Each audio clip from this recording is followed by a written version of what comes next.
छोटी सी मुस्कान आ गई। राजू के दोस्त पीछे से देखने लगे कि यार ये क्या कर रहा है, मतलब 5-7 रुपए देकर बात खत्म हो जाएगी। अपने शहर से दूर किसी दूसरे शहर में नौकरी करता था, लेकिन वह जब भी अपने होम टाउन आता था तो वह अपने दोस्तों से मिलना नहीं भूलता था। दोस्तों की रीयूनियन होती थी और रीयूनियन के लिए सभी दोस्त जिस जगह मिलते थे वह था शहर का फेमस लस्सी वाला। गर्मियों की छुट्टी में राजू अपने घर आया हुआ था। उसने अपने दोस्तों को फ़ोन कॉल किया और लस्सी वाले के दुकान पर आने के लिए बोला। राजू और उसके दोस्त लस्सी वाले की दुकान पर पहुंच गए। लस्सी के लिए ऑर्डर किया। गर्मियों के दिन थे, ऊपर कनात लगी हुई थी। सभी बैठकर लस्सी की प्रतीक्षा कर रहे थे। हंसी मजाक चल रही थी। तभी एक बूढ़ी अम्मा राजू के सामने आकर खड़ी हो गई। 75 से 80 साल की उनकी उम्र रही होगी। हाथ में लाठी थी, आंखें धसी हुई थी, जुबान लड़खड़ा रही थी, कमर झुकी हुई थी, चेहरे पर भूख दिख रही थी। उस बूढ़ी माँ ने बस इतनी सी बात बोली, बेटा ऊपर वाले के नाम पर कुछ दे दे। राजू के सामने उसने हाथ फैला दिए। राजू से रहा नहीं गया। वैसे राजू भिखारियों को भीख नहीं देता था, लेकिन पता नहीं उस दिन क्या हुआ, अपने आप उसका हाथ वैलेट की तरफ चला गया और सिक्के ढूंढने लगा। अचानक राजू के पास दूसरा आइडिया आया। उसने अपना वैलेट अपनी जेब में रख लिया। आप सोच रहे होंगे कि शायद राजू के पास पैसा नहीं था, उसने पैसा नहीं दिया, लेकिन उसने कहा, दादी जी क्या आप लस्सी पिएंगी? जैसे ही उसने दादी जी से कहा, उस बूढ़ी अम्मा के चेहरे पर एक छोटी सी मुस्कान आ गई।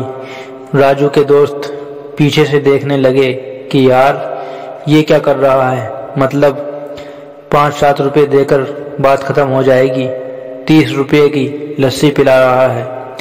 दोस्तों को ऐसा लग रहा था कि शायद राजू गरीब हो जाएगा, वह बूढ़ी अम्मा ठग कर उसे चली जाएगी। राजू ने फिर से पूछा कि दादी जी क्या आप लस्सी पिएंगी?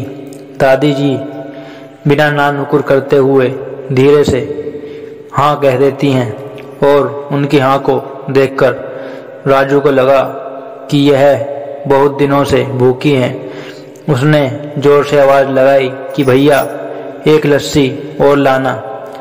दादी जी दूर जाकर के खड़ी हो गई, फिर से वापस लड़के के पास आई और अपनी पोटली से कुछ सिक्के और पैसे निकालकर बोली, यह 5-7 रुपया मेरे पास हैं, जो आप पेमेंट करोगे उसमें ये पैसे भी मिला लेना। लड़के के चेहरे पर सारे भाव उड़ गए, उसकी आंखों में आंसू आ गए। उन्होंने पैसे देने की बात कर दी। लड़के ने कहा, माताजी माफ़ कीजिए, आप जाकर के बैठिए, अभी लस्सी आ रही है। लस्सी वाला लड़का आकर सबको गिलास देने लगा और दादी माँ को भी गिलास दे दिया। अब वो अम्मा दूर जाकर के नीचे जमीन पर बैठ गईं। सभी दोस्त कुर्सियों पर बैठे हुए थे। अब वह कुर्सी लड़के को काटने लगी कि मैं यहाँ बैठा हूँ और वो अम्मा नीचे बैठी हुई हैं। लड़के को मन ही मन ऐसा लग रहा था कि उनको बुलाऊं, अपने पास बगल की कुर्सी पर बिठा दूं, लेकिन फिर लग रहा था कि लोग क्या सोचेंगे, अजीब आदमी है, भीख मांगने वाली महिला को यहाँ बिठा रहा है। अचानक राजू को दूसरा ख्याल आया। वह अपनी कुर्सी से उठा और उनके पास जाकर के नीचे ज़मीन पर बैठ गया। दोस्त देख रहे थे कि ये क्या हरकत कर रहा है। तभी वह लस्सी वाला दूर से आवाज़ लगाने लगा कि भैया इधर आइए, 2 कुर्सी आपके लिए भिजवा रहा हूँ। नौकर 2 कुर्सी लेकर आया, दादी जी और उस लड़के को बिठाया।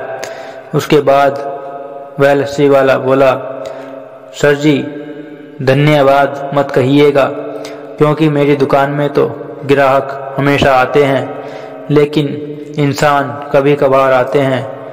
आज आपने यहाँ आकर के और यह सब करके मेरी आंखें खोल दी, मुझे बड़ी बात सिखा दी।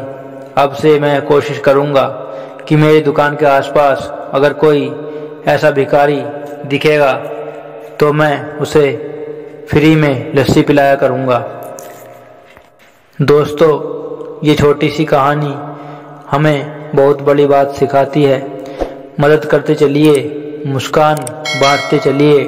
अगर आपको ऊपर वाले ने इस काबिल बनाया है कि आप किसी की मदद कर सकते हो, तो मदद करने से